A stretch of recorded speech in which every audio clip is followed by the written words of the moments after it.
Hello there, YouTube. Scott here with another instant review. This time we're doing Falcon and the Winter Soldier, Episode 4. I'm going to apologize for the acoustics. I can't really help that right now.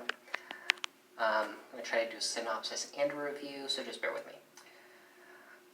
See, the main plot of the episode is, it ended with the Dora Milaje in the last episode, showing up wanting justice for King T'Chaka, who, as we know, was killed by Baron Zemo. Bucky manages to buy them about 8 hours of time because he and Sam need Zemo to help find the Flag Smashers, who are just out there somewhere with what's left of the Super Soldier Serum. And really the entire episode revolves around that. Yeah, basically. There's this one bit where Sharon Carter makes a cameo mentioning that she might have access to a satellite to help them out, which is only furthering my theory that she might be the power broker. And it's strengthened a little bit later when the power broker contacts the Flag Smashers about the serum, but only by text. So, you know, you got this person who's in the shadows with all of this power and influence, and Sharon Carter seems to have a lot of power and influence. It doesn't really explain how she wouldn't be able to clear her own name in America, but it's my pet theory and I'm sticking with it. There was some weird stuff going on. It's kind of like they couldn't figure out what they wanted to do with Zemo. He manages to escape the Dora Milaje when time runs out. He helps Sam and Bucky to get to the Flag Smashers by, and I kid you not, this is what he actually does, offering candy to children. Which is great if it works, but then these children are openly accepting candy from strangers. And what is that all about? There's a scene that takes place right after a funeral where Sam, of all people, starts talking to Carly, the leader of the Flag Smashers, and it seems like he might have gotten through to her. But then, of course, Captain America shows up and ruins it. This actually happens twice in this episode. Sam and Carly get to talking, and they seem to find equal ground. Falcon actually seems kind of sympathetic to their cause, although he doesn't think they should be resorting to violence. And then Captain America shows up, and his sidekick Battlestar, who I forgot to mention before. But it just helps drive home the overarching theme of this episode seems to be overcompensation. I think the writers or the producers or somebody at Disney looked at the fact that they've made the Flag Smashers super sympathetic with some really good ideas and realized, wait a minute, if we do this, nobody's going to be rooting for our actual heroes. We have to turn them back into monsters.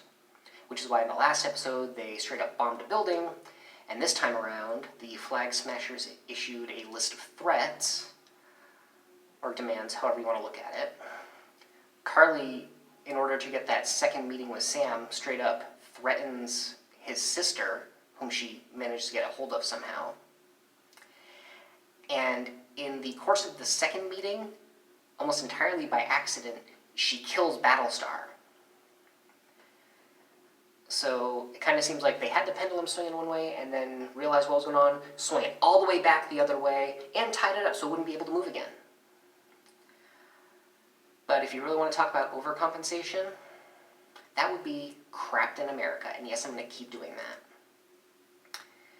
He shoehorned his way into the first confrontation between Sam and Carly. He was supposed to give them like 10 minutes to talk because Sam figured he could talk her down, but he decided he couldn't wait that long and just rushed in. I just realized I'm recording without my hat. I shouldn't be doing that. But I'm at work. Please bear with me. And there's a scene after the... Wait. Oh yeah, that's right after this. I forget how Zemo showed up, but he was chasing Carly. And so was Bucky. Anyway, Carly actually drops the vials of Super Soldier Serum. And Zemo starts stomping on them and destroying them before he takes Cap's shield, like, to the head. Which honestly should have killed him now that I think about it, but didn't. And then, you know, Captain America walks up. I want to call him Crap, but I don't feel like how that's going to work. And he looks down and he realizes there's one vial of Super Soldier Serum left. and he takes it. Like, he doesn't, like, take it and he puts it in his pocket, but still.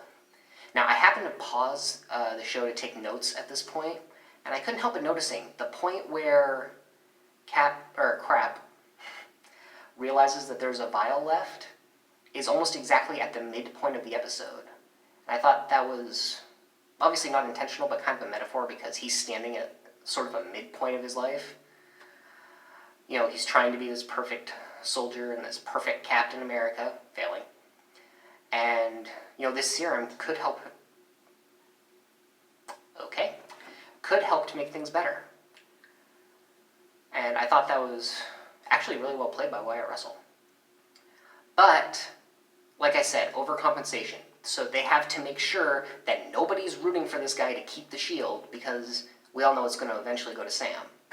So not only does he bulldoze his way through both meetings with between Sam and Carly, we find out he has PTSD, most likely, because Battlestar brings up his 3 Medals of Honor, and he refers to them as a reminder of the worst day of his life.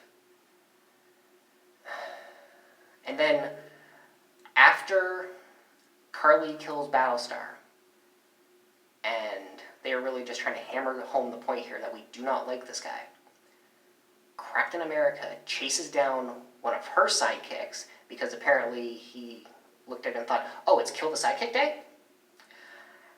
And I kid you not, John Walker beats this sidekick to death with the shield in public.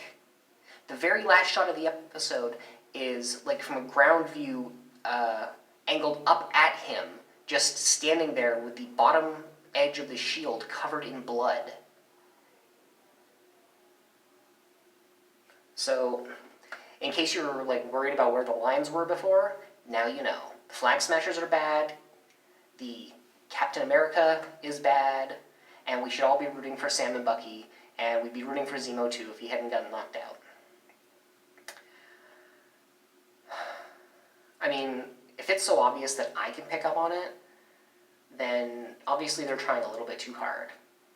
Oh, and by the way, there's a good chance that Crap did take that dose of super soldier serum, because he holds his own in a fight against super soldiers, and at one point bends what looks like an iron bar with his bare hands. So now they've got even more people with the super soldier serum running through their veins that probably don't deserve it.